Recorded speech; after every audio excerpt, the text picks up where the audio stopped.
Okay, so today we have another great guest to kick off the new year, our first guest in the new year, John Porcari, who is the former Deputy Secretary of Transportation and currently the Port Envoy to the White House Supply Chain Task Force. He's going to give some brief remarks. He'll be able to take just a couple of questions. I'll just note at the top, I have a hard stop at about 5 of 1, so we'll try to get around to everybody in the room as well. With that, I'll turn it over to you.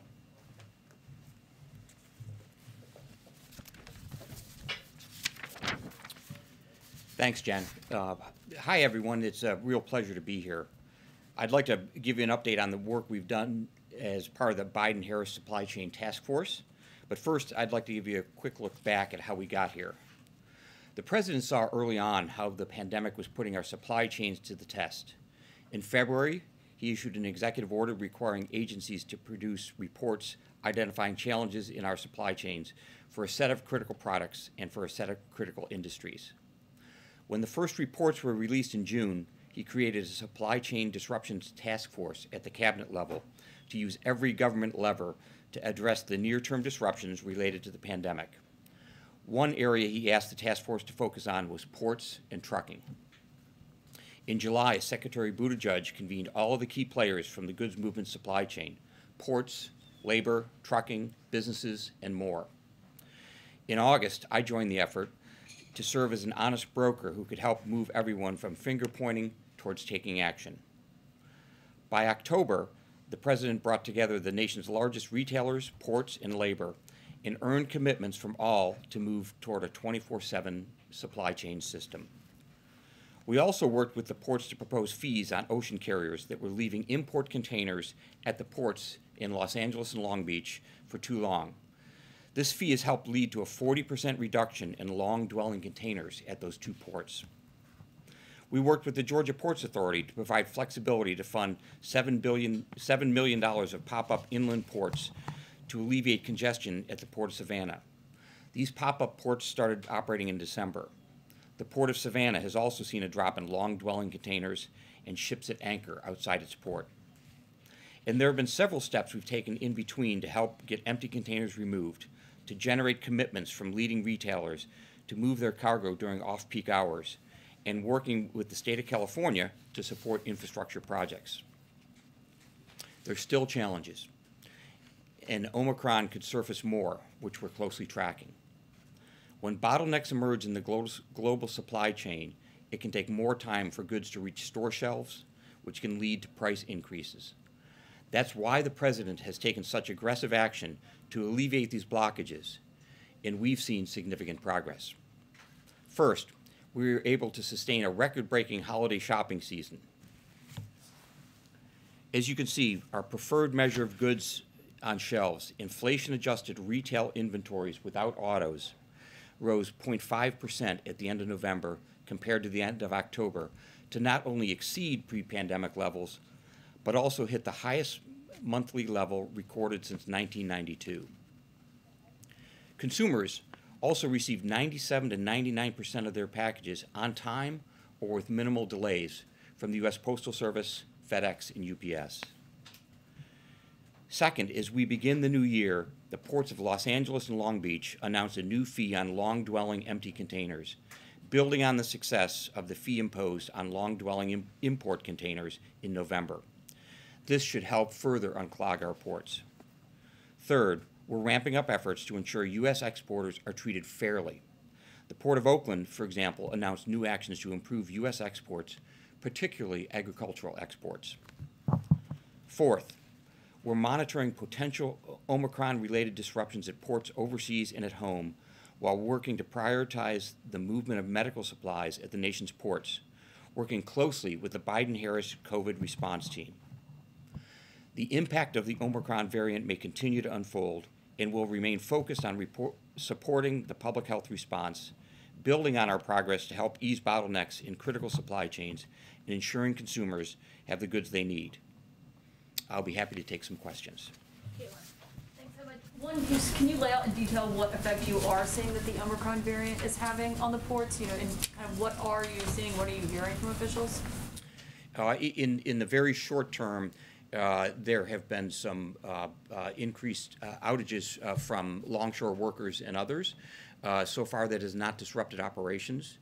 As you saw early in the pandemic, there are procedures in place in terms of personal protective equipment and safety measures for the workers at the ports, and those will be ratcheted up as needed.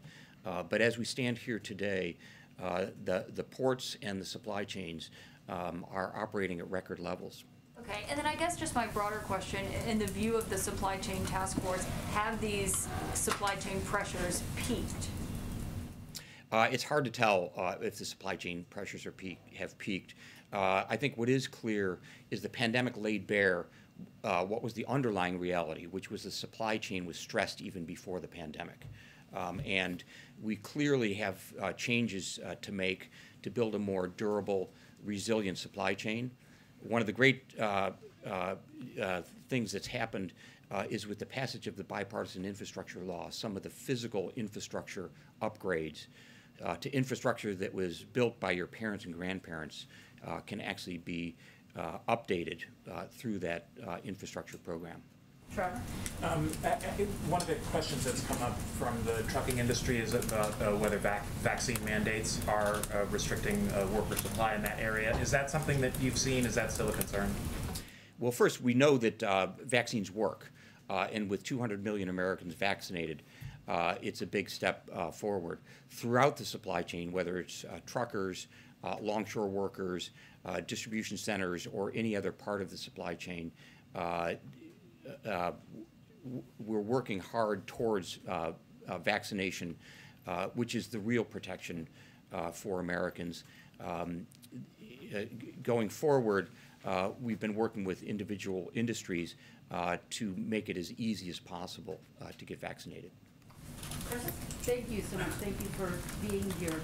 The Virginia Department of Health said on Tuesday that it's experiencing supply chain issues with getting COVID-19 tests, rapid tests. Can you speak to what's being done to address that issue, not just in Virginia, but all across the country? And do you anticipate it being a problem in terms of getting the 500 million tests that the president wants to bring online? Well, first, I think what that illustrates is that it's the global supply chain, and it's a global COVID issue that's affecting all countries. We have a procedure in place to prioritize medical supplies as needed. If you'll see in today's White House blog that there's an example of, within the last week, of medical supplies being prioritized by the ocean carrier, by the longshoremen, the railroads, the terminal operators to move those supplies. We're working closely with the COVID task force as they designate those priorities. We have a procedure in place starting with the place of manufacture of those medical supplies to identify them early as they're put in containers, make sure those containers are separately identified, are what we call block stowed in a position on a ship where they can be the first off, and then are prioritized for unloading. That would have to happen, obviously, on a priority basis. But do you anticipate that the distribution of the 500 billion tests that the president is looking to bring online could be slowed down? We're working hard to make sure that those tests are there when they're needed. And together, this supply chain, with the millions of people that work on it, have met the challenges so far. We expect to continue to do that. JJ? Hi, thanks. You mentioned the Port of Oakland coming up with a short-term measure to alleviate some of the pressure on the agriculture exporters. Is there a long-term plan to help ease some of those same pressures on the ag industry? Yeah, it's a great question. Many people focus on the import of goods to the U.S., which is important. Exporting goods of all kinds, including agricultural projects, is every bit as important. The Port of Oakland partnership that we have is focused on both the short term and the long term. In the short term, making sure that agricultural exports that go out in containers are not disadvantaged by the global dislocations in supply chains. And in the long term, making sure that everything from the ocean carrier service that brings those American exports around the world to the physical facilities at the Port of Oakland and other ports are in place. Again, it's a great example of where the bipartisan infrastructure law can help build the infrastructure that we need today rather than relying on yesterday's infrastructure. Ebony, I'll be the last one. Thank We'll you. invite you back. Thank you for taking my question. Very quickly, the American Trucking Association has said that there's about 80,000 truckers, shortage of truckers. And so how is that feeding into this disruption, and what is the administration doing to kind of compound those effects of the shortage of truckers? Well, first, Secretaries Walsh and Buttigieg have been working hard to make sure that that trucking as a profession is more appealing, and it's not just recruiting new people to trucking; it's retaining the truckers that you have. Whether it's internship programs where you don't have to pay for the training to become a trucker, which make it more appealing, or quality of life, quality of job life issues where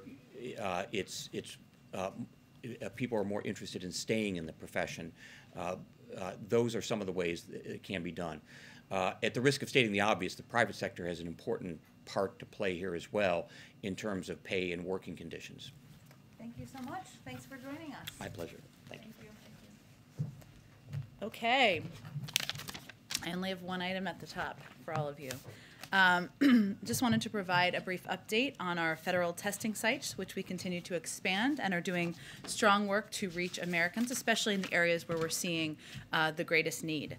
Throughout the holiday, we work to rapidly establish free testing sites in multiple states, and in the coming weeks, we will have new sites operating across the nation. Additional sites are opening this week in Washington, D.C., Philadelphia, with Maine, Maryland, Nevada, Delaware, Texas, and Washington state to follow. Mobile federal testing sites are now open in New York City and New Jersey, which are providing thousands of free tests daily.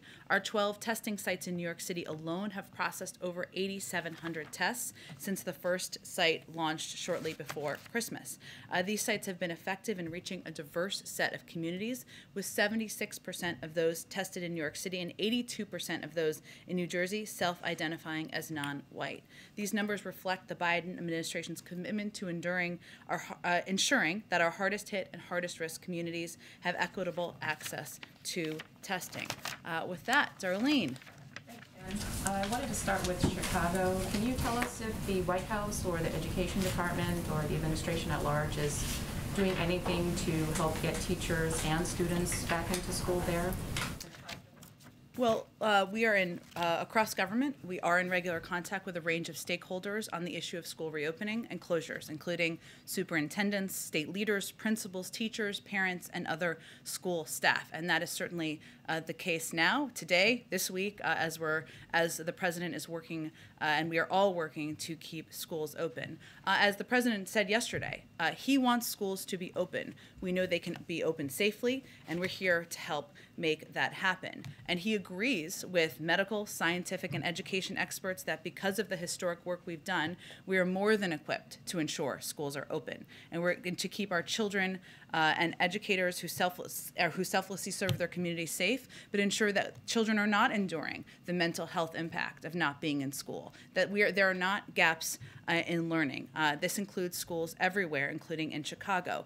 Fortunately, 96% of schools are doing just that. And just as a reminder, and I know I touched on this yesterday, but the president and our administration foresaw early on that schools across the country would need additional resources. That's why he fought for $130 billion in the American Rescue Plan for funding to schools to implement mitigation strategies, including $10 billion for testing, which has already been distributed to states. And the Department of Education has also been providing technical assistance and resources for months now on everything from implementing mitigation strategies to connecting schools with testing providers, hosting vaccine clinics, and addressing pandemic related mental health issues. So long story short, we want schools to be open. The president wants them to be open, and we're going to continue to use every resource and work to ensure that's the case. Are there any equipment needs or PPE or testing or anything like that that you're hearing from Chicago that the White House can be helpful with in terms of trying to get schools off of the virtual model and back into the classroom? Well, again, $10 billion in testing and testing funding has been distributed to states already. Prior to this month, last year. That funding, I can certainly check if there's more funding available from the state of Illinois, but we're encouraging states to ensure that that money is being spent, is being distributed to schools that need that funding, and we already distributed $130 billion in funding to states to distribute to school districts for mitigation measures. Now, different school districts have made different decisions about what their needs are over the course of the last year, but a number of school districts did take steps to put in place contracts with testing contractors to ensure that they had that availability and access for their schools.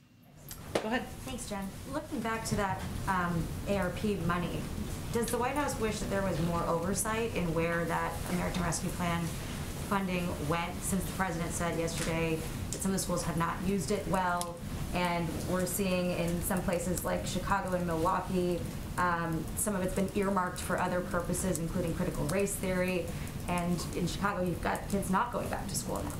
Well, Jackie, it's always been the case that local school districts make decisions about what is needed for their schools. That's always been the case long before the president took office.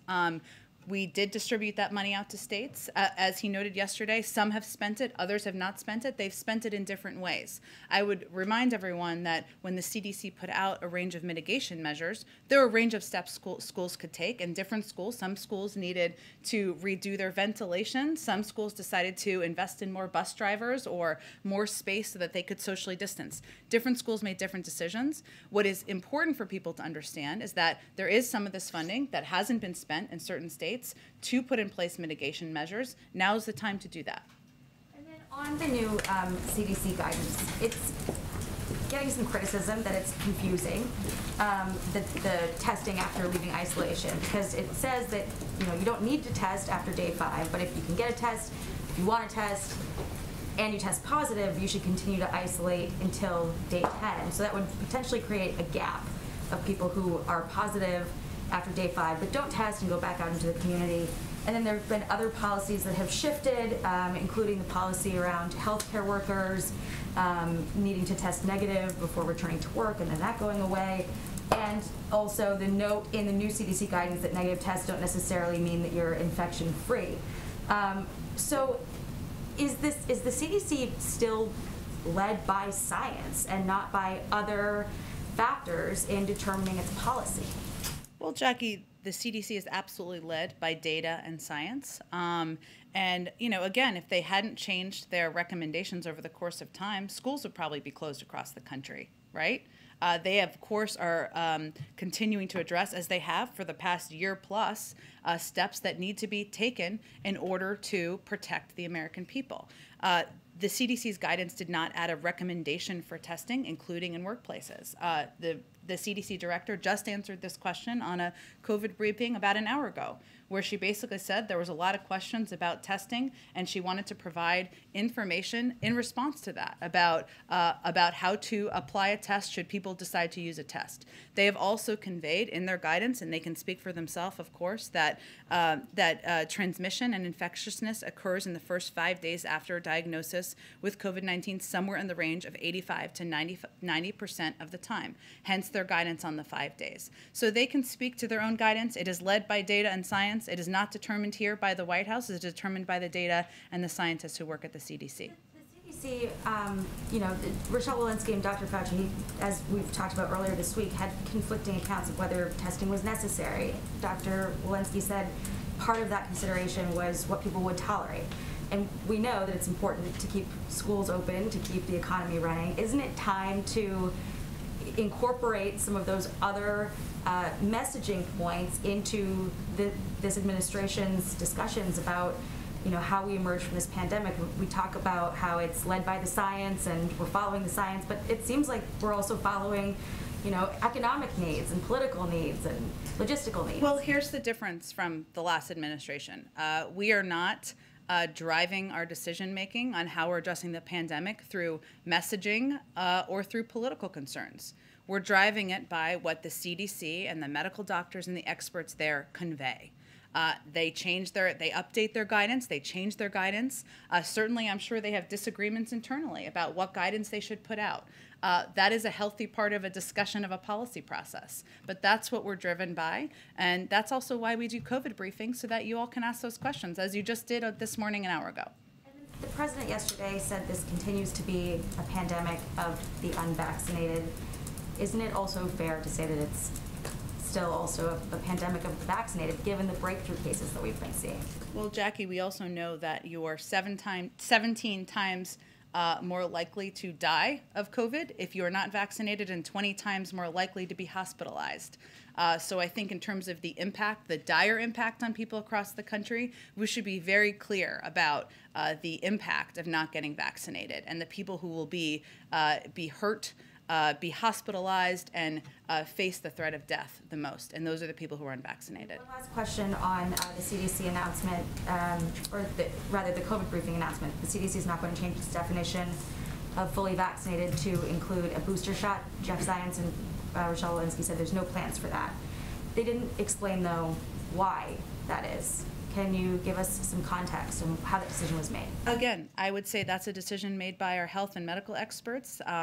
They conveyed the technical definition. As you said, a fully vaccinated with COVID-19 has not changed. Someone is considered fully vaccinated if they received a primary series of vaccines.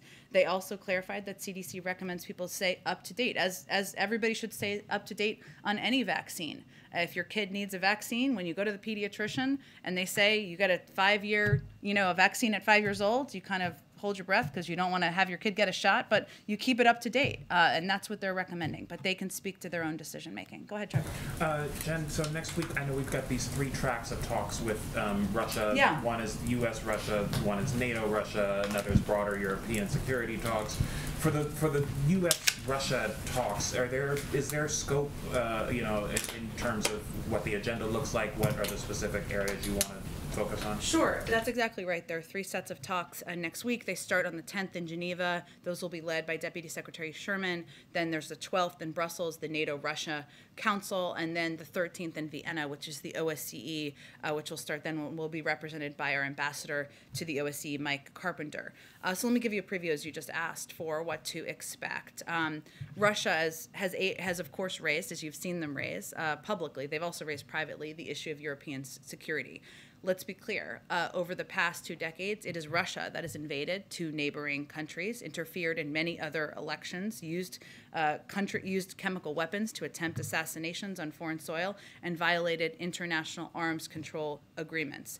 We and our allies will be raising those issues and other issues with Russia in the days and weeks ahead, and certainly as a part of these talks. And of course, we cannot forget that there is an ongoing Russian military occupation in Ukraine. In addition to the 3 meetings next week, we will continue to actively support progress on the Minsk Accords to resolve the current conflict in the Donbass. There have been a number of proposals, of course, that Russia has already published or put out there, advocated for.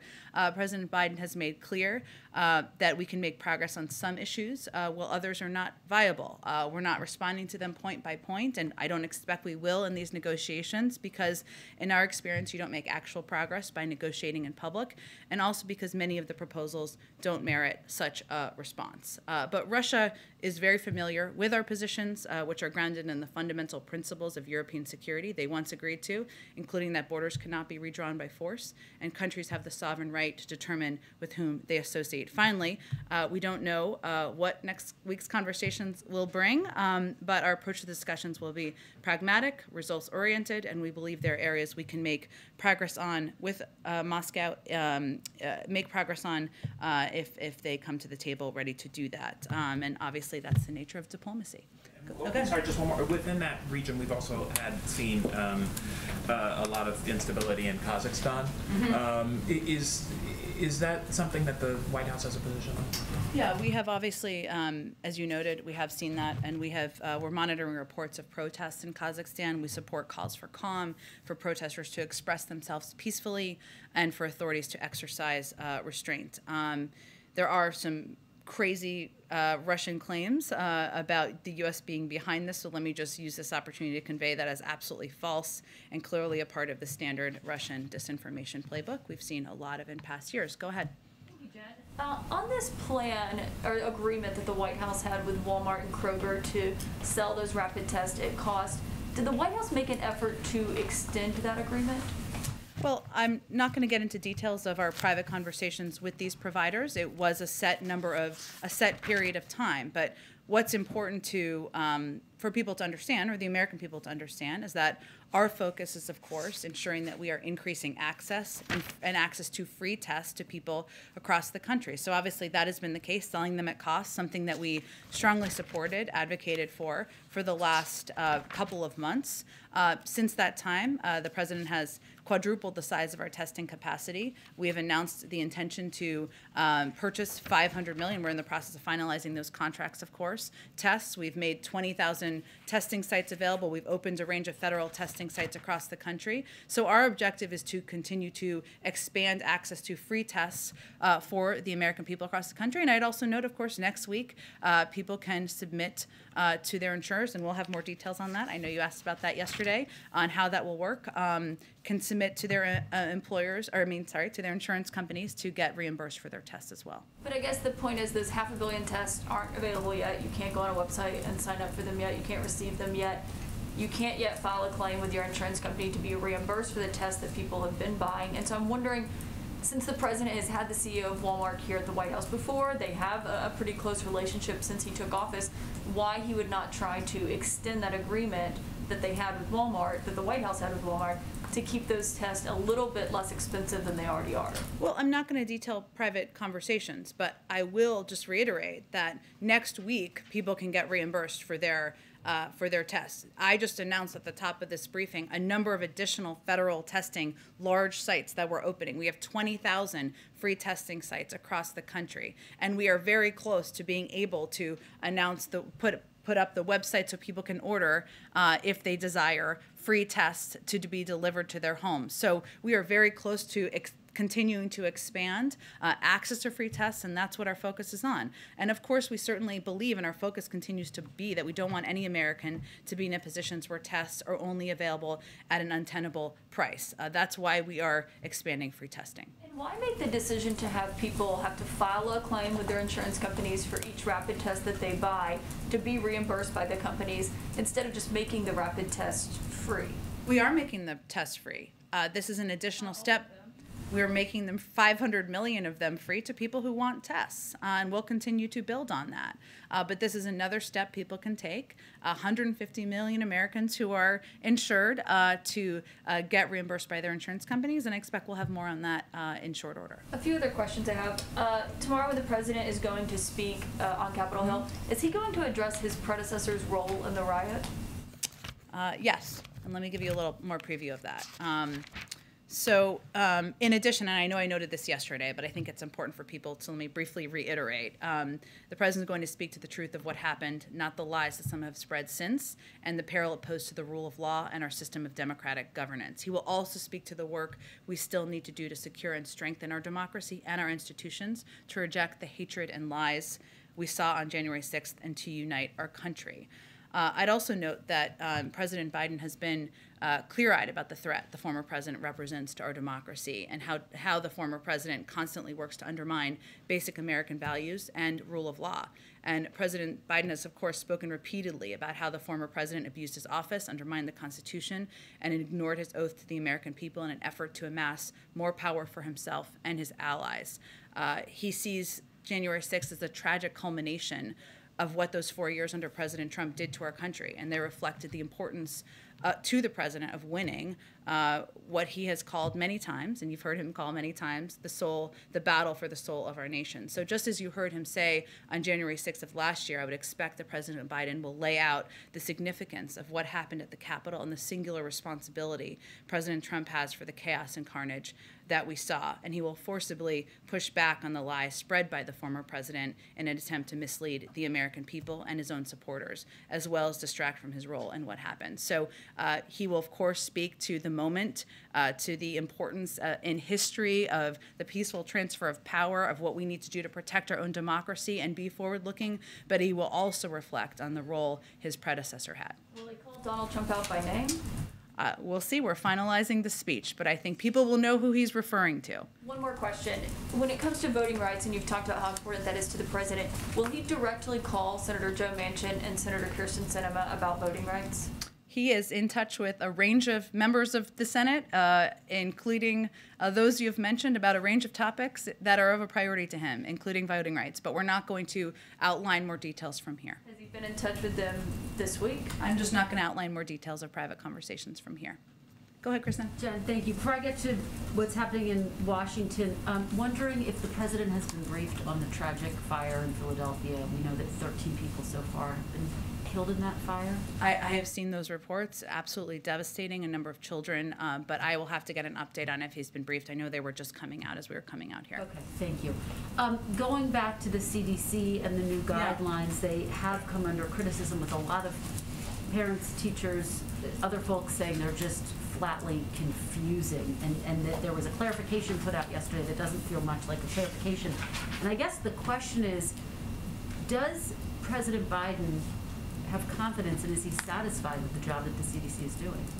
He has confidence in the scientific expertise, the medical expertise of the team at the CDC, and he believes the American people had a desire, a need for us to address this pandemic led by data and science, and that's what he's going to continue to rely on. One of the things that people are focusing on is this idea that people can decide whether to get a test. You were just asked a version of this, but I guess the question is, why should it be up to individuals to assess their own symptoms, or whether they even have symptoms? Again, I think, Kristen, I would encourage you to ask the CDC director and the CDC any specific questions about their guidance. They're determined and issued by them. Senator Schumer, Majority Leader Schumer, said yesterday that he expects negotiations to resume shortly in the near term between the president and Joe Manchin about Build Back Better. Do you have, I know you were asked about this yesterday, but let me see if I can get an update from you. Any timeline or guidance on when those discussions might start, and will they just start in short order, or is voting rights the priority right now? Well, we can walk and chew gum at the same time, and I can assure you that we are in touch with a range of senators and their staffs and committee staff about Build Back Better, even as we're working in lockstep with Leader Schumer about getting voting rights done, a huge priority to the president. So I would not confuse the legislative calendar with a lack of action or behind-the-scenes discussions about an important priority. Would the president ultimately, for the larger goal of seeing Build Back Better pass, be willing to sign a final piece of legislation that did not include an expanded child tax credit? I'm just not going to negotiate from here, but the president obviously sees the child tax credit extension as a key priority. He sees it as a benefit that has provided essential assistance to families across the country, has cut childhood poverty by 40%. That's an amazing statistic. I'd also note, and I mentioned this yesterday, but I got a little bit more information on it. So we are going to continue to fight absolutely to have it done. I would note, though, that Americans who qualified for the extended child tax credit will still receive half of the entire benefit when they file their taxes this year. So the families who have received monthly payments will get up to $1,800 for each child under 6 as when they file their taxes, and up to $1,500 for each child age 6 to 17. Obviously, that doesn't address what happens after here, but just an important component for people to know and understand. And just finally, quickly, on the speech tomorrow, you've given us a little bit of a preview of the substance. Can you talk about how the president is spending this day in terms of preparing to deliver this speech? How much is he focused on that today? Is he doing dry run-throughs? I mean, obviously, this is a significant moment. Sure. Look, I would say first, yeah, I know the president doesn't have public events today. He does have a number of meetings with policy teams, and that's often what he's doing behind the scenes. If you were standing here today, which I know he's always invited, is what you guys will say, but he would say we never give him any free time or any time to think, and that is probably true. So that is a big part of his day-to-day. He is obviously very personally involved in what he's going to say tomorrow, and as somebody who served 36 years in the Senate, he watched in horror as many people who were in Congress that day, whether they were members or staff or people who just had been working in the Capitol building for some time, at what a dark day that was in our democracy. It hit him personally, and I think the role of the former president in this, the role, and unfortunately the silence and the complacency of a number of far too many, not every, but far too many member of the Republican Party in the time since then in perpetuating the big lie has stuck with him as well. So I would say that of course he's involved in the writing of any major speech he gives, in feedback and conveying whether it's meeting the moment of what he wants to say, but certainly tomorrow the significance of it is something that he feels personally about. Go ahead. On the idea of some fresh spending for COVID relief for small businesses, first of all, can you share some reaction to that? And then also, would the White House be open to spending for restaurants, COVID relief for restaurants, or would the president be opposed to that? Well, as you know, we did a major relief package that included helping restaurants just last year. We are in constant discussions with Congress and leadership about the needs of the American people, whether they are small businesses or restaurants or people sitting in their homes as we continue to fight the pandemic, but don't have any new prediction of pending or new pending requests or specific requests, and wouldn't predict that at this moment in time. Federal Reserve on the surge, does the White House have a clear idea from Senator Manchin how he would vote on some of these nominations? Has the president been running some of the names by him to see how he feels? I'm just not going to have an update on that for you. Okay, and then a question on some big tech legislation. Sure. Do you know if the president supports the House package of antitrust bills to rein in big tech? I know that they were brought up in June. Yeah. Has he asked the Speaker to bring any of those bills to the floor? So here's where we are. I mean, the president's view is that the history of the country suggests that strong antitrust laws have been a key to American technological leadership and preeminence. And for generations, our approach has been to expose our main tech firms to more competition. The president has been very clear in his view that we need more competition in the tech industry. That's his fundamental view. You saw that in the executive order on competition he signed in July. And his view is that over the past 10 years, the largest tech platforms have, as they've acquired hundreds of companies, including alleged killer acquisitions meant to shut down a potential competitive threat, that's not a healthy place for the system. And the large platforms, the large platform's power gives them unfair opportunities to get a leg up on small businesses that rely on them to reach customers. The president also called on federal agencies like DOJ and the FTC to use their existing tools to tackle these problems in the executive order. I know you're specifically asking about the legislation. We're encouraged, he's encouraged, to see bipartisan interest in Congress in passing legislation to address the power of tech platforms through antitrust legislation and to protect privacy. I don't think we've done a statement yet of administrative policy on this particular legislation, but we're in discussion, and we are encouraged by the bipartisan interest in doing something about this. Go ahead. Question on climate. I'm sure you saw Senator Manchin's comments yesterday, positive about reaching a deal on climate. What is the White House's reaction to that? And is there a possibility that that could be sectioned off and reach a separate deal on that? I'm not going to have any direct reaction to Senator Manchin's comments, which were extensive, and he frequently talks to the press, which of course is a good thing.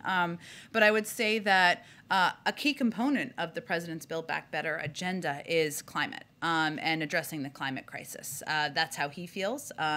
It's vitally important to him. As you know, there's a significant investment in addressing the climate crisis in the bill and legislation that we have been working on with Congress on. And that's important because while we have taken a number of steps from the administration with the power he has as president, tackling super pollutants, phasing down HFCs, rallying the world on methane in Glasgow, standing with auto workers and America's big car manufacturers to roll out plans to boost electric vehicles, putting America on track for 1 of every 2 cars sold to be zero emissions. These are important steps he's taken on his own. We know that working with Congress on legislation is vital and important to reaching our objectives, to reaching our goals, and to really making an impact.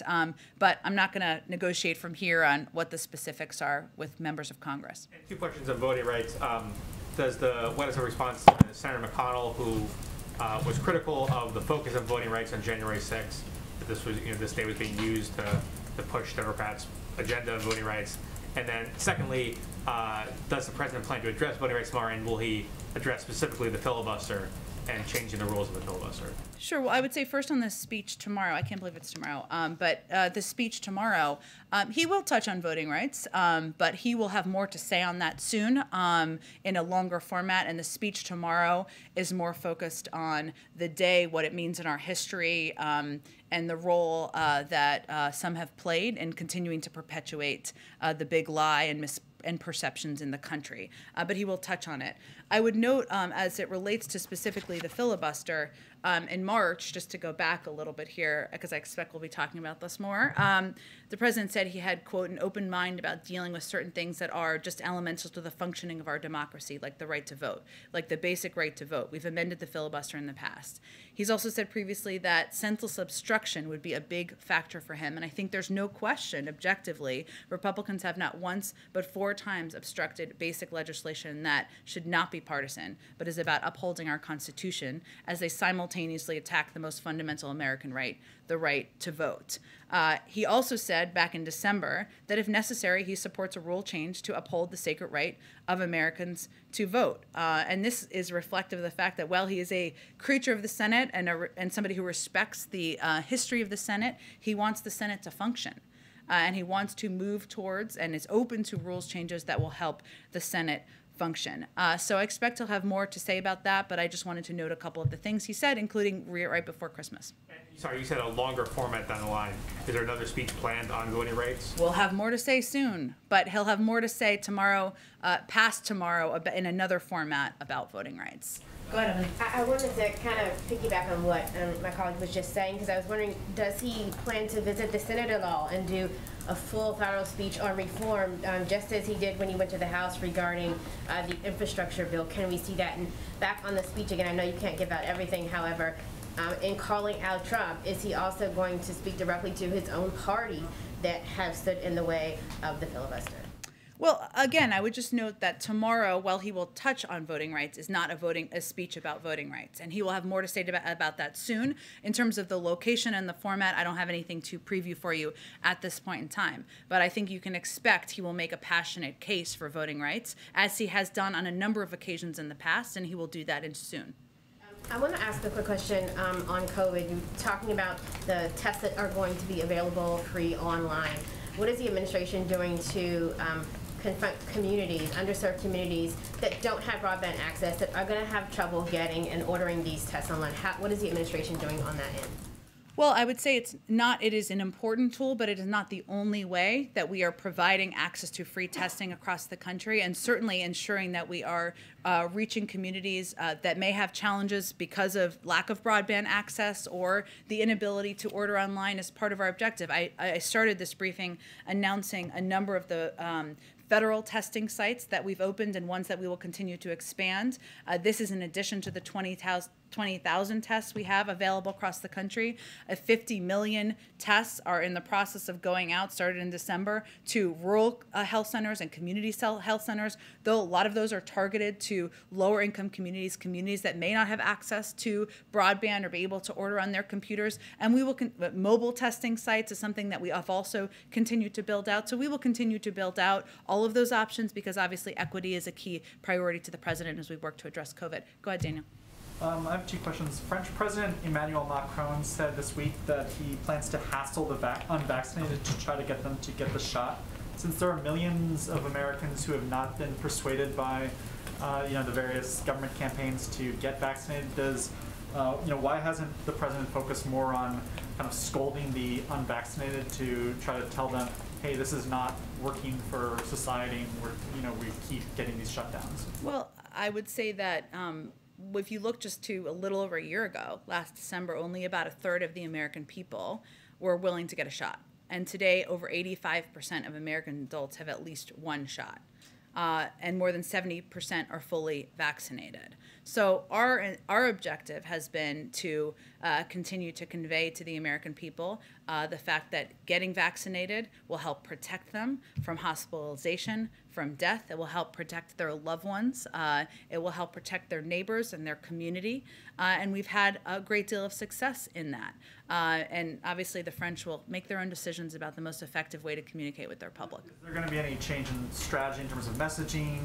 You know, you guys have had like the Jonas Brothers and others, but like, what do we, you know, Joe Rogan? More Jonas Brothers.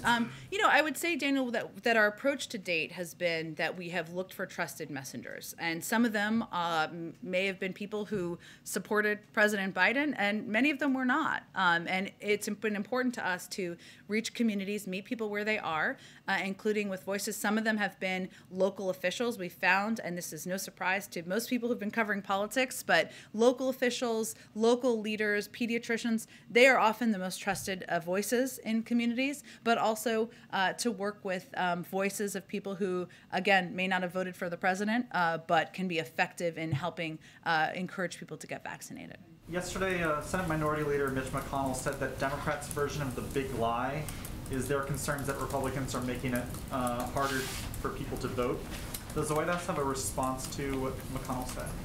Well, I would just say facts are facts, and when you make it harder to vote, you make it harder to vote. So let's just give a couple of examples. Michigan Republicans have been replacing members of county boards of canvassers who voted to certify the 2020 election results, and are replacing them in some cases with individuals who ascribe to the big lie. Georgia passed a law that allows the state legislature to control the state election board, and in turn allows the state elections board to remove local election officials who manage the voting and counting process. Texas passed a law that makes it easier for partisan poll watchers to hover around people while they vote and intimidate them. Montana passed a law that repeals same-day voter registration, makes it harder for people to vote by mail. And Republicans in Arizona, Pennsylvania, and Wisconsin have been pursuing purported audits of the 2020 election, something that's been thrown out of 80 courts in service of the big lie. So if that is not making it more difficult to vote, I don't know what is, but maybe Mr. McConnell has a different definition of that. Go ahead. Thanks, Jen. Ahead of the January 6th anniversary tomorrow, does the President think Attorney General Merrick Garland has done enough to investigate the attempt to overturn the 2020 election? And also, some Republicans are accusing Democrats of playing politics with the anniversary. Does the President think like bipartisanship and relations between the two parties are better or worse off than they were a year ago? Well, on the first one, we do something different here. We leave any decisions about investigations to the independent Justice Department, something that the Attorney General naturally demanded, and the President wanted to in his Justice Department and his Attorney General. And in the second, I would say that what you'll hear the President talk about tomorrow is the fact that you don't just love your country when you win. You love your country, you love democracy. In any scenario. And what is most disappointing to him is that there has been a silence and at times a complacency by far too many Republicans who have sat by and defended the big lie and perpetuated misinformation to the American public. That is not meant to be a partisan. That is meant to be a statement of fact and an important reminder to people of the history of our democracy in this country, and I think that's what people will hear from him tomorrow. I just have to get quickly around here because I want to get to everybody. Go ahead. I have a question on testing. You started by talking about testing capacity and increasing testing capacity. I'd like to know if the administration, federal government, is doing anything to increase testing processing. We've seen the lines of people waiting, but they're also waiting a long time to get those results, and that keeps society from moving forward. So what is the administration doing to help with that processing gap? I know that question was just asked on the COVID briefing. It's a very good question. I believe they said they'd look into more information, so let me see if they have more on that. Okay, and one more question for you. Similar vein, with the Omicron variant having such a big impact, perhaps an outsized impact than we were expecting, is the administration eyeing any additional COVID relief? I know Jen asked about restaurant relief, but just sort of a larger package to help people sort of get through this new phase of COVID. The same answer applies. We are constantly in conversation with Congress and leadership and members about what we think and what they think the American people need in any moment. But it's important also to remember we are in a very different place than we were a year ago or 6 months ago. Historic records of job creation, historic economic growth across the country, historic low numbers of unemployment, low levels of unemployment, I should say, and 200 million people who are vaccinated. So we're in constant conversation, but in terms of a prediction of a specific request, I would say they're constant conversations, but nothing new to report at this point in time. Thanks, Jen. Go ahead. Sorry, I will quickly get around to the last two, or last three. Go ahead. Okay, real quick, asking one question on behalf of a colleague who couldn't be here, from Catherine Lucy of the Wall Street Journal. Does the White House see the teachers union in Chicago as an obstruction to overseeing schools? What is their message to union leaders? So I believe I answered this a little bit earlier, and the president wants schools to be open. He believes we have the tools for schools to be open, and we're going to continue to work to ensure that students are in classrooms, they are in classrooms safely, and they are for the foreseeable future. And yesterday, New York City Mayor Eric Adams urged local businesses to return back to their offices. We know that the president has said, it's safe to return to schools, but does he agree with this message that, workers should be going back to their offices to help out the quote, financial ecosystem? Local leaders are going to make decisions about what is safe and best in their communities. I would say that we would really defer to them. Go ahead in the back. About the upcoming Russia talks, what are you guys expecting? Are you expecting any concrete results after these 3 rounds of talks, or are you just happy with keeping the line of communication open with the Russians? Well, I think, and hopefully I gave a pretty extensive preview of what we expect, or what we are going to into the discussions, the 3 sets of talks to accomplish, but I'm not going to make a prediction of what's going to come out of them at this point. And just a quick follow-up, there's a lot of focus on if Russia does indeed invade Ukraine, we will have very harsh consequences for the Russian government. What about the status quo? What is the White House's position on if things don't change and they don't invade Ukraine? Well, we are continuing to provide defensive assistance to Ukraine. We've been providing assistance, and we will continue to do so in the weeks and months ahead. And that is building on, of course, when President Zelensky was here. And we will continue to discuss, work in close coordination with our partners and allies in Europe as we work to reduce and de-escalate the situation on the border. Go ahead. Thank you, Jen. I have one follow on testing and then Sure. one separate question. The follow is, you say the CDC is driven by data, but I'm wondering what role the data about just the sheer availability of tests at this exact moment in time is playing in the guidance that they're offering. And once those 500 million tests and all of the various tests that the White House is procuring, once those come to market, could we see the guidance change? Well, Dr. Walensky answered this question on the COVID briefing and said specifically it had nothing to do with access to tests. And actually, there's a wide, expansive, we're continuing to expand the number of tests that are available, but it's not an issue with tests, their guidance. A child who has simply been exposed to COVID in school is going to participate in a test to stay in school program, but someone who has actually had COVID is not required to test to re-enter society. Well, again, I would point you to the CDC to answer any specific questions on their guidance. It's driven by their own data and their own scientists. And then on Build Back Better, CNBC and Change Research conducted a poll in late December asking various demographics about some of the legislation that's been proposed, the state of the economy. Pure Independents, the group of voters that secured the election for President Biden, they give the president a D across the board on economic issues, and only 30% say that Build Back Better will grow the economy and create jobs. What is your own internal polling telling you about whether independents want Build Back Better and whether you should recalibrate for a different set of policy proposals? Well, without getting into internal polling, I will tell you that Build Back Better, as you know, hasn't passed yet, and we are working to get it passed. And what we see in a lot of polling is that people like the components of the bill, but they don't know exactly what's in Build Back Better and what it means. And it's always easier to sell a package to the public once it's passed. So we are hoping we are going to get to that point. That is our objective. I would note that well, the economic data is very strong right now in a lot of areas. Economic growth, job creation, low unemployment. We also understand that the way people are experiencing, the American public is experiencing a life right now is through the prism of a pandemic that is we're almost 2 years into. They're tired of it. They're fatigued by it. While it has been an unpredictable, historic pandemic, they want it to be over. And their experience with the economy is inherently tied to that. We understand that it's less about data and more about what people are experiencing in their day-to-day life. It doesn't look normal. They're worried about there being labor shortages and there being canceled flights or not enough teachers in school because of the spread of Omicron. We understand that. So our focus right now is on doing everything we can to continue to fight the virus. We think that is the biggest driver in making people feel better about their daily experiences and better about, we know, the progress that's been made in the economy. Thanks so much, everybody. We'll see you tomorrow.